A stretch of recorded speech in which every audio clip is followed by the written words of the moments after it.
Hello viewers, this is Dev Legacy Media and today I have a very beautiful girl beside me. I'm going to ask her a certain question concerning her originality as a Sudanese girl. I would like to ask her several questions concerning her academic, her life and how his life has been with her there at Sudan. I would like you to tell us your name and where you are coming from and why are you in Kenya and currently where you are studying at. Oh my God, that is a lot of questions. Okay, first of all, I am Naya, Naya Rock, and I'm happy today to be here with you, Dave. And I am, oh my God. Okay, that's nice. First question I would like to ask you, what motivated you to start your education in Kenya instead of Sudanese, since that you are a Sudanese lady? Okay, so the thing that motivated me, or not only me alone and other South Sudanese that are here in Kenya, is first one is education. So here there is better education compared to the system at home. So that is what brought us here. And number two is instability back there at home. So there is war, there is a lot of insecurity. So that's why we came here to Kenya. But most of it is because of education.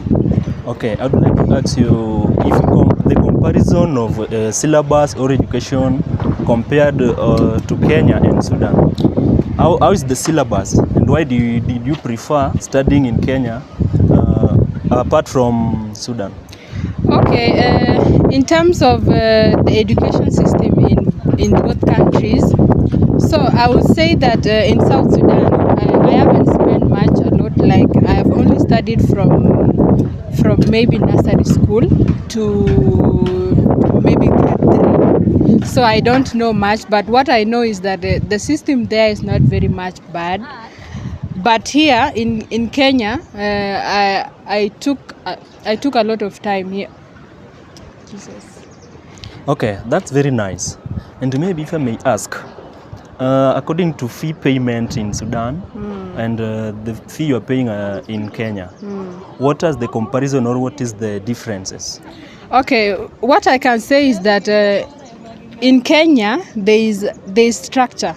There is a structure to things here in Kenya in comparison to South Sudan. Like there is less structure there. That's what I can say. Here things are being done systematically, while there in South Sudan there is a lot of processes for things to get done. Yes, I can say that. Okay.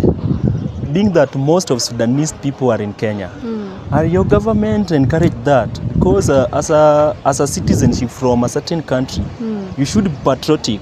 And as I can see, most of Sudanese are not patriotic to their country. Why? Why you prefer being? You don't prefer staying at your home, your original home. Why? Okay, in terms of that, it is not that we are not patriotic or we are not proud of where we are coming from. It is just that back at home, we don't have peace, you know. There is a lot of insecurity, the government and everything. So when we come here to East Africa, we might look like we are less patriotic, but no, it is not the case, because most of us grew, like me, I grew up here in Kenya and I consider Kenya my second home. Okay, but that doesn't make me less of a patriotic person. Okay, yes, because I consider the two my home. Okay, and after you would be done with your education, would you mind to go back to where you came from, or you will just start your new life at Kenya? Okay, you know what we normally do, and this is not only me alone. This is for the rest of the South Sudanese that are here in East Africa or in East African countries. So when we are done with what brought us here, we go back home. We try to make some changes. We try to look for jobs. We try to look for employment and create jobs. That's what we do.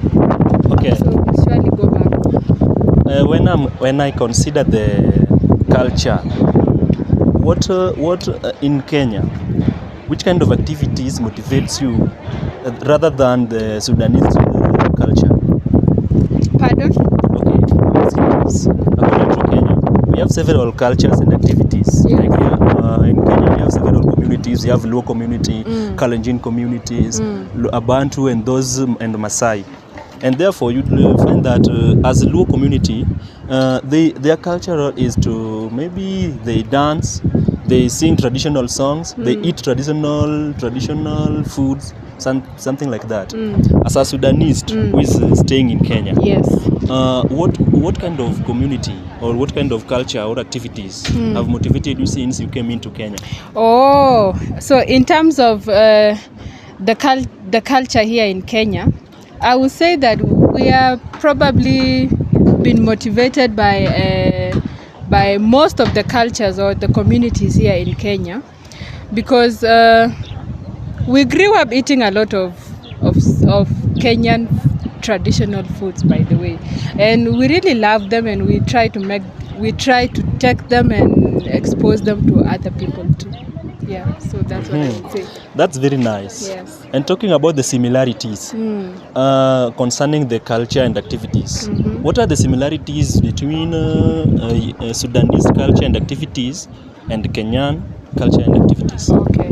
So like any other African countries, so I think there is the common things that we share, or the similarities that we share is in that we are Africans, right?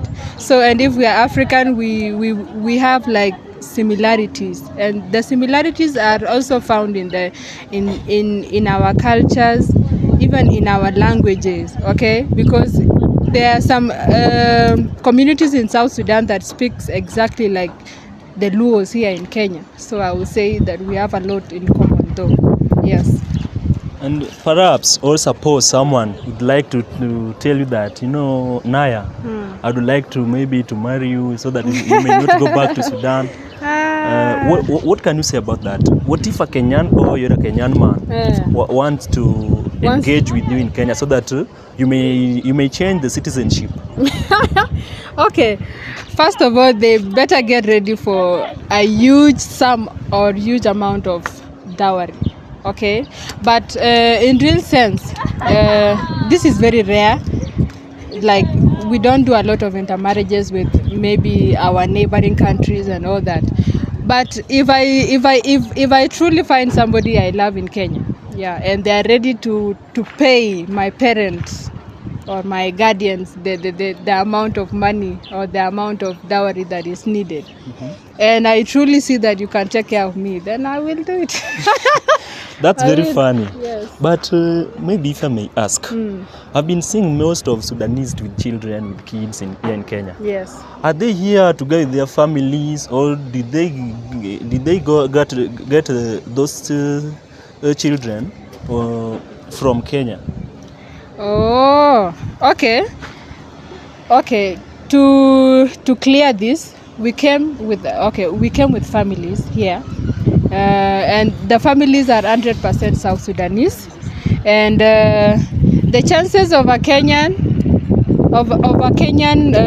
man marrying South Sudanese ladies, it is very slim, but it is there. Okay, so when you see us, we came with our families, and the reason is for educational purposes, for security purposes. That's why we are here. Okay. Yes. But most of them, okay, let's say, suppose, God forbid, one of us Sudanese passed on. Will he or she be taken back to Sudan, or she or he will be buried here in Kenya? Oh, okay. So we have these cases. It is not like we don't pass away in these foreign countries. We do, but it also depends with who is the victim, right? Who is the victim? So if it is a child, maybe we bury them here in Kenya, but most likely in those areas of Turkana, in those areas of Kakuma refugee camp. That is where we do those stuff. But if he or she is an older person, maybe they can take them back to South Sudan and then they go and bury them there. Okay. Yes.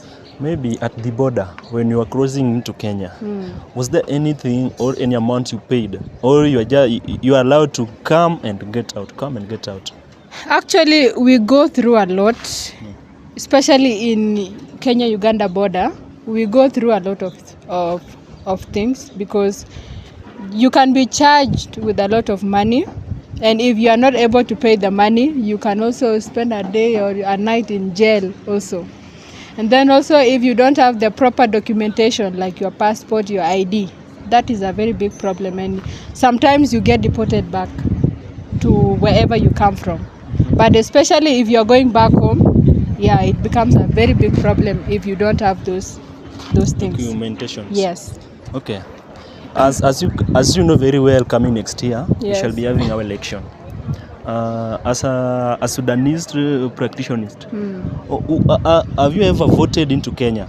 Are you motivated to vote for any election going on in Kenya? Okay, so in terms of that, I have not acquired the Kenyan. Voting card. Yeah, not even the voting card, but I'm not a Kenyan. Mm-hmm. I'm not a Kenyan by anything. Okay. But I have lived in Kenya to know what's going on in Kenya, right? But for me to acquire a citizenship, for me to vote, I must acquire The citizenship. the citizenship. But in our culture or the way we are not allowed. I would not say allowed, but we are not encouraged to maybe change our citizenship because we are here for a reason and then we go back. It is not like we are coming to live here in Kenya forever. No, we came. If we are finished with what we are doing, then we go back. Yeah, we are not mostly encouraged to acquire the Kenyan citizenship. I've lived here for more than 10 years, but I'm still a South Sudanese, and I am also happy that I'm here in Kenya too. Yes. That was very credible. And maybe I would ask the last question. Okay. After you would be done with your education, would you mind to go back and you will forget us? Or after you've gone there, would you remember the good things we did for you? Like, is there any harassment you've ever encountered in Kenya? Okay, in terms of, there is a lot of harassments that we go through as foreigners here. From Kenyan people? Yeah, from the Kenyan people, like even from the regular border guys.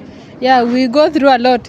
It might not be physical, but sometimes it is also verbal, the way somebody can harass you. Yeah, but there is a lot. There is a lot that goes on. Just because we are South Sudanese. Yeah. Even, okay, let me just give an example. Let's say the prices of the things. Where sometimes we buy a lot of expensive things that a normal Kenya will not pay the price, like the price that I'm paying. You get? So I can walk to a supermarket and then suddenly the price of a television became like 40,000 or much higher than that. But with a regular Kenyan, it can also be like maybe 26,000 or something like that. Yeah, so we go through that too. That was very nice. Call me Dave Onyango. And the media was Dave Legacy Media.